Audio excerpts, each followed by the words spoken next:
അപ്പോൾ മക്കൾസ് അവസാനവട്ട തയ്യാറെടുപ്പിലായിരിക്കും.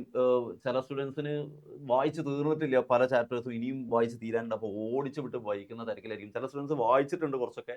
അപ്പം ഇനി റിവിഷന്റെ സമയത്തായിരിക്കും. അപ്പോൾ ഓർഗാനിക് കെമിസ്ട്രിയിലേക്ക് വീണ്ടും റിവിഷന് വേണ്ടി എത്തിയപ്പം പലതും മറന്നുപോയൊരവസ്ഥ. പലരും ടെൻഷൻ അടിക്കുന്നത് കിട്ടുന്നില്ല. ഞാൻ ഇന്നലെ കാര്യമായിട്ട് പഠിച്ചതാണല്ലോ. ക്വസ്റ്റ്യൻ നോക്കുമ്പോൾ അത് കിട്ടാത്തൊരവസ്ഥ.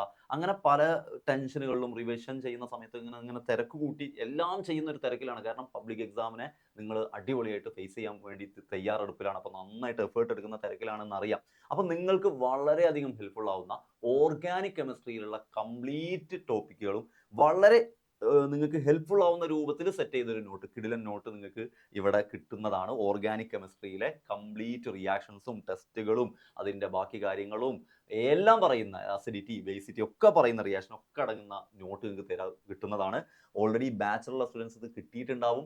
ബാക്കിയുള്ള സ്റ്റുഡൻസിനും ചില സ്റ്റുഡൻസിനും ഈ നോട്ട് കിട്ടിയിട്ടുണ്ടാവും. കിട്ടാത്ത ആരെങ്കിലും ഉണ്ടെങ്കിൽ നിങ്ങൾക്കിത് നമ്മുടെ ഡിസ്ക്രിപ്ഷനിൽ നിങ്ങൾക്ക് അവിടെ നിന്ന് എടുക്കാവുന്നതാണ്. വളരെയധികം ഹെൽപ്ഫുൾ ആവും. ലാസ്റ്റ് സമയത്തിനൊക്കെ പെട്ടെന്ന് പെട്ടെന്ന് വായിച്ചു പോകാനും അതിൻ്റെ ആ രൂപത്തിൽ തന്നെയാണ് നിങ്ങൾക്ക് ഇതിലുള്ള ഓരോ റിയാക്ഷനുകൾ എഴുതിയതും അതിൻ്റെ കൂടെ അതിൻ്റെ ട്രിക്കുകളൊക്കെ നിങ്ങൾക്ക് പെട്ടെന്ന് പഠിച്ചെടുക്കാവുന്ന രൂപത്തിൽ ട്രിക്കുകളൊക്കെ വെച്ച്, അതായത് ഓൾറെഡി പഠിച്ച ഒരു സ്റ്റുഡൻറ്റിന് പെട്ടെന്ന് റിവിഷൻ ചെയ്യാൻ പറ്റുന്ന രൂപത്തിലുള്ള ഒരു നോട്ടാണ് ഇവിടെ ഉള്ളത്.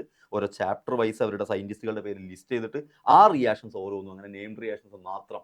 കാരണം എന്താ, ഇതെല്ലാം നിർബന്ധമായിട്ടും നെയിംഡ് റിയാക്ഷൻസ് എന്തായാലും ക്വസ്റ്റ്യൻ വരും ഓർഗാനിക് എന്ന് അറിയാലോ.